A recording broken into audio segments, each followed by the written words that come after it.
Oh, yes, now it should be done. Okay. Yes. So I think we're ready. So it's okay? Yeah. Okay. All right. So let's start our second session as everybody trickles in from one room to the other. And our next speaker is Richard Neher. Yeah, hello, everybody. Thanks a lot, Alex and Florence Michael, for having me. Yeah, what I was, unfortunately, initially I was, of course, hoping that we'd be in Paris and we'd all be hanging out together for a few weeks. But yeah, that did happen. And also otherwise, sort of, this virus sort of, Igor, could you mute yourself? I think you are producing echoes. Thank you. Also, otherwise, this coronavirus is kind of dictating my schedule, so it's all a bit sort of ad hoc and cobbled together. But I wanted to talk about another virus, a virus that we've been working on for quite some time now. That's influenza virus, and which has sort of, at least on my end of the story, sort of driven sort of the interest in theory in this, and that's what I thought would be useful when we are talking about you know, from models to data and back, or from data to models and back, depending on how you want to slice it. So yeah, I'll talk about influenza virus, which is sort of the virus that usually causes the pandemics, if it's not 2020. So we've had a bunch of influenza virus pandemics over the past century, and you know, the most prominent one is of course the Spanish influenza, the H1N1, which you know, after being a pandemic, sort of settled into a seasonal pattern where it sort of basically causes the regular winter epidemics. It disappeared for a couple of years, and then sort of mysteriously came back in a way that was essentially unchanged from the mid-50s. And then we had sort of two other pandemics in the 20th century, which were the Asian and the Hong Kong flus, and the H3N2 68 flu. That sort of is still a lineage that's circulating today. The original sort of H1N1 was then displaced by the so-called swine flu or pandemic H1N1 in 2009. Some of you will remember that quite well. So influenza is sort of, especially H3N2, is sort of remarkable in that it does sort of very rapid antigenic evolution. And that means sort of the influenza virus, especially in its surface protein hemagglutinin, sort of picks up lots and lots of amino acid changes in rapid succession over time, which mean that sort of previously existing humoral immunity against influenza virus is no longer as efficient, and the viral vaccines need updating quite frequently. And we're now, of course, watching very attentively to what extent we will see a similar dynamics unfolding in SARS-CoV-2.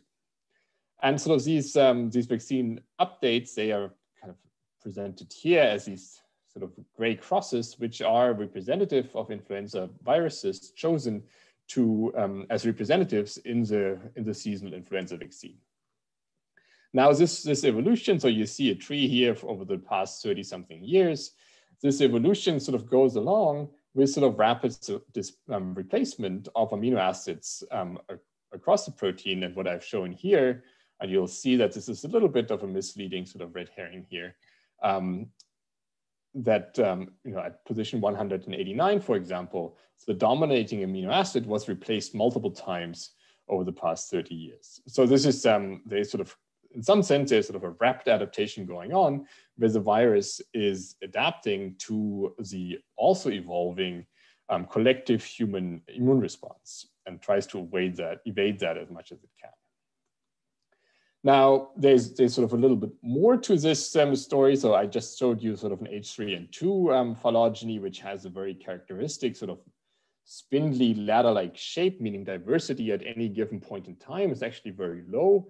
And there's, you know, the currently circulating viruses typically have an ancestor just a few years in the past, while in the past sort of 10 years, we have seen a rather deep and somewhat unusual split. This is not universally so. For influenza B, for example, we've seen something like a speciation, which happened at some point in the 70s, where sort of a previously one lineage split into two, only that Yamagata might be on its way out. We haven't seen much of this Yamagata lineage now for about 2 years, and possibly sort of COVID gave it, sort of was the last straw there that broke Yamagata's back. Okay, but that's not really what I want to talk about. I want to talk a little bit more about going from these observations to the models, sort of what we how we'd like to picture this and model and sort of quantitatively describe evolution like the one in H3 and 2. And a model that especially among theoretical physicists with sort of statistical physics background has been sort of quite popular are these sort of traveling wave models, where the basic idea is that you have a population which is diverse. All these black lines here being genomes, and there are sort of a largest number of mutations which contribute a somewhat similar amount to fitness. And as a result, you'll have a somewhat bell-shaped distribution of fitness in the population. And sort of course, the fitter ones, that's by definition, sort of grow in frequency, the less fit ones go away. And then as a result, this entire wave sort of translates to higher fitness, which is of course in some ways offset by adapting by co-evolution of other factors like the host. And work by us, Igor, Alexandra, Michael Desai, Daniel Fisher, and large number of people sort of have sort of investigated these models, shown that there is sort of universal properties here, including properties of the genealogies, and this has been sort of a rather fruitful sort of theoretical exercise where, just sort of to juxtapose things here, we have the kind of a stereotypic neutral coalescent here on the left, and one from a sort of one of these rapid adaptation models on the right. And the basic idea is that, most in the rapid adaptation case, the important bits really happen at this very, very tip of this fitness wave, where sort of competition between these sort of pioneer lineages, which are all sort of exponentially expanding, results in these somewhat unusual tree structures, sort of from these Bolthauser-Snittman coalescent ensemble, where you tend to have these very skewed branchings, I mean the only sort of one, the majority of all lineages descending from one end and the minority from the other. This also then generates these sort of multiple merger, or approximate multiple merger occurrences deep in the tree, which are at the heart of this kind of coalescent structure.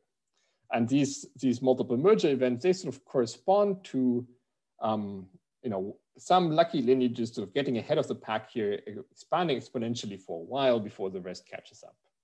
And during this exponential expansion, they sort of end up begetting a macroscopic fraction of the future population, and that sort of manifests itself in these multiple mergers. So there is in this correspondence between these traveling wave models and these tree ensembles, there's some sense in which sort of bursts in the tree at least correspond to sort of transiently high fitness genotypes. So that was now very, very short, and I want to keep it somewhat short today because I think it's going to be hopefully more discussion and giving some fruits for thought rather than sort of presenting a complete story beginning to end. So there's this notion that yes, the burst in the tree sort of would correspond to high fitness genotypes, and now I want to work my way back to the data and see how things sort of match up and where we might need to revise the way we think about these models and their relation to the data. So essentially what we did, and that's sort of also somewhat related to work by Michael Lessig and Marta Lukscher, who Michael is going to speak later today, I believe, where we can try to use these insights to predict what parts of the tree have high fitness, have low fitness, which parts of the tree are likely to take over future populations and dominate future populations, and in the case of influenza, try to use this to predict and optimize the choice for vaccines. And sort of, our contribution here in particular was that this burstiness of the tree might be a good predictor of fitness, which it turns out in mathematical models of these rapidly adapting population, yes, this LBI, this local branching index, the bursts in the tree are an excellent predictor of fitness. And we've been using this also for influenza populations. And that over the last, this is a few years ago now, but it's also been doing pretty okay in recent years. It's choosing representatives of the tree on the basis of this local branching index, which in mathematical models predicts fitness, is sort of a good predictor of the future population in the sense that sort of these representatives of the future population are systematically closer to the future than a random pick would be. And this is here plotted as follows on this line at 1. That would be the distance to the future of a random pick. These dashed lines here at the bottom would be the post hoc optimal pick. And you see that in many years, this sort of method sort of using this LBI sort of is actually, it's sometimes an even optimal predictor, often somewhere halfway in between. And there's only a few years where this is really kind of a randomish type of predictor. So on average, you're doing a lot better than randomly picking a genome. And sometimes you're doing fairly well. So, so in the last few minutes, I want to discuss some work that Pierre Barra has done, who is also in the audience, where he sort of tried to understand a little deeper how what aspects of this evolution are actually predictable and what we are doing when we are picking here representatives of the future. And the first question he asked is sort of a comparatively simple question. I kind of advance. Sorry.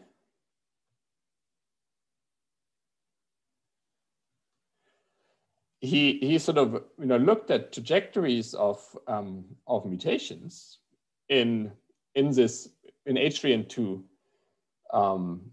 flu populations, and asked sort of a rather simple question. So if I have a mutation that used to be at low frequency, that we've seen rise to like a frequency of 25 or 30% or so, what is the distribution of future frequency we find this mutation at? And we can do this for, we have some 20, 30 years of observation here where we have sufficient sequence data.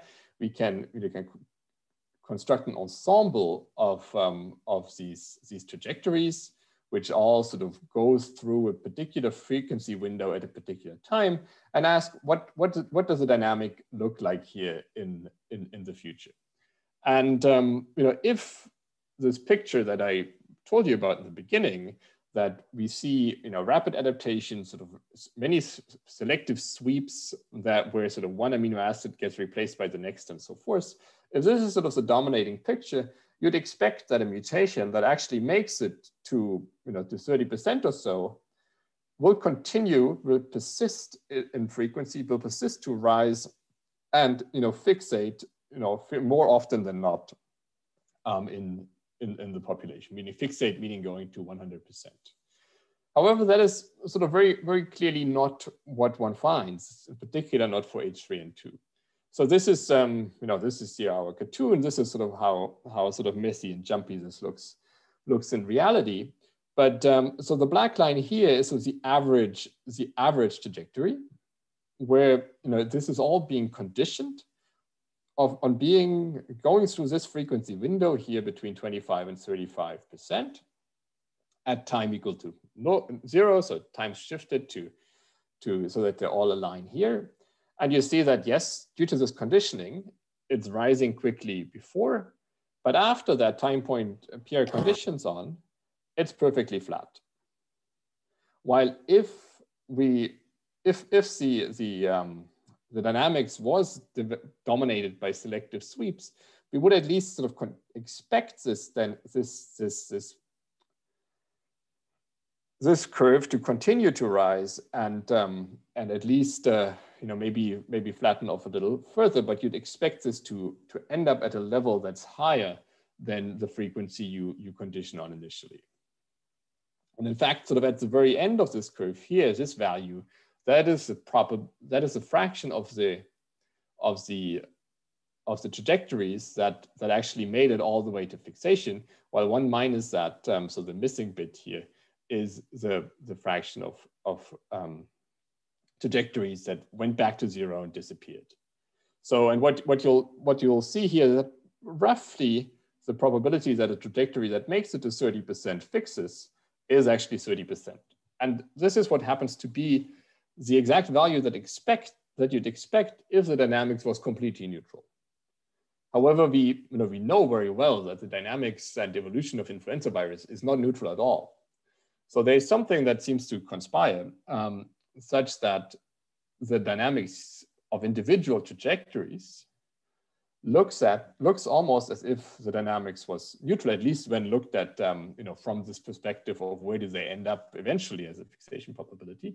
While overall, it is quite clear that the dynamics is not neutral at all. So, another way to quantify this particular aspect, meaning the fixation probability somewhat more systematically. So Pierre repeated this analysis here for different windows of conditioning and basically asked sort of what's the probability that you fix. This is shown here for H3 and 2 again, for synonymous and non-synonymous mutation in the 2 surface proteins, hemagglutinin and neuraminidase. And essentially what you see is that within the noise, these curves are compatible with the diagonal, meaning the probability that a mutation fixes is essentially given by its current frequency. And but there's sort of multiple ways in which you could sort of go about and explain this. One is, yes, it's neutral, but we don't actually think that's true. Another one would be, well, there's the individual trajectory is not actually what so the individual mutation is not actually what matters. Sort of it's the the entire genotype. There's lots of interference. There's many mutations that come up at the same time, and since there's so many, the effect of the individual mutation actually ends up being very small, and you get sort of a neutral or sort of each individual mutation ends up being more or less neutral in the grand scheme of things. However, that particular thing doesn't really fit with simulation data that Pierre has done. So while it is true that interference and sort of many concurrently circulating mutations, they will diminish each other's probability of fixation, it's very hard to actually push this fixation probability all the way to the diagonal from where it would be up here if you had only sweeps. So the 3 curves in this graph here, they show you this fixation probability as a function of its initial frequency with increasing levels of interference, whereas this green curve here is essentially no interference. Every mutation sort of sweeps sort of all alone without being interfered with. And as you see here is that at the moment you have an appreciable measurable frequency, it's essentially guaranteed that you fix. Then we crank up interference and we crank this up here by sort of making more and more sites available for beneficial mutations by sort of changing the underlying fitness landscape. And a change of the fitness landscape every sort of 100 generation is already sort of a pretty high change rate in these units. And you see that yes, there is a noticeable push towards the diagonal. We can crank that change rate up by another factor of 10, in which case sort of pretty much every site changes sort of on a time scale that's actually faster than the sweep scale. So you don't really get, every site is constantly under some sort of selection here, positive selection of changing sign. And yeah, so you can do that. You push it closer to the diagonal, but it's very hard to actually get it anywhere on the diagonal. So interference alone also doesn't seem to be doesn't seem to be the solution to that riddle here. And we don't have a perfect solution either. Sort of our current hypothesis is that the fact that you don't see this these kind of sweep, that you see an effectively neutral behavior of these mutations at these higher frequency scales, probably, or at least our current favorite hypothesis, is that it has a lot to do with the diversity of the immune response against humans, against the virus. And this is sort of exemplified here in this work by Lee et al. From Jesse Bloom's lab in Seattle, where they did sort of deep mutational scanning in presence of sera from multiple different individuals. So here, an individual, sera taken in 2010, in an individual of age 21, here 53, and so forth. So you get the idea. And what they mapped across the entire protein, or the better part of the protein, is where in this protein these sera select for escape. And you see that there's a great deal of diversity. So there's some sort of shared escape between these two individuals. F193, it's actually a site that has basically swept in the last few years, so that's nice and consistent. Then you have here some agreement between these. This one here exclusively seems to escape at this 157 site. So you see that there is quite a bit of diversity, and some sera select for some mutations that others don't, and vice versa. So one idea would be that each particular mutation actually only confers resistance to a small sector of the human population. And as such, you could imagine that the selective benefit of an individual mutation kind of expires way before such a mutation ends up being the majority. So that a new mutation might allow the virus to burn through some sort of small fraction of a few percent of the population that will help it to rapidly get from a very low frequency to an appreciable frequency, so that we see it in the sample. But after that, it has basically sort of used up its its antigenic innovative potential, and is sort of floating about more or less neutrally ever thereafter. Yeah, so that is sort of our current hypothesis here, that yes, we have a very strong signal of positive selection. There is sort of rapid clade displacement driven by interference between sort of multiple co-circulating variant. But in order to explain, in particular in H3N2, this sort of almost neutral-like, at least fixation and sort of average frequency dynamics, we think that there is some effective exploration of selection coefficients going on long before a mutation actually reached frequencies of order 50% or higher. And the higher this diversity in this immune landscape, the more neutral this effective dynamics might look, despite the signal of selection not being any less, and in terms signal of selection in terms of DNDS ratios and rate of change at antigenic sites would not be affected by that much at all. Yeah, so the evolutionary rate at antigenic sites would still be very high. So yeah, sort of this this whole, yeah, I already want to come to an end, but I think I have 20 minutes and I've already overstepped that a little bit. So yeah, my acknowledgement here would basically go to Boris Schraman, Colin Russell, Trevor Bedford, Oscar Halacek, and for the last part, sort of Pierre, who's been working in my lab now for a little while. And of course, also all the National Influenza Centers and WHO CCs that provide influenza sequence data, which is sort of shared via GISAID. And yeah, so that's a little, I didn't talk about the title data today. Anyway, thank you a lot for your attention. I'm happy to take questions, and yeah. All right, thanks. That was really cool. So there are questions. You can maybe read along with me. So there's a question from Tammy. could epistasis between sites basically make it appear such that the DFV is changing at extreme rates? It wouldn't change the fitness of a given mutation, but it could create mutants at the nose of the DFV that pop up rarely.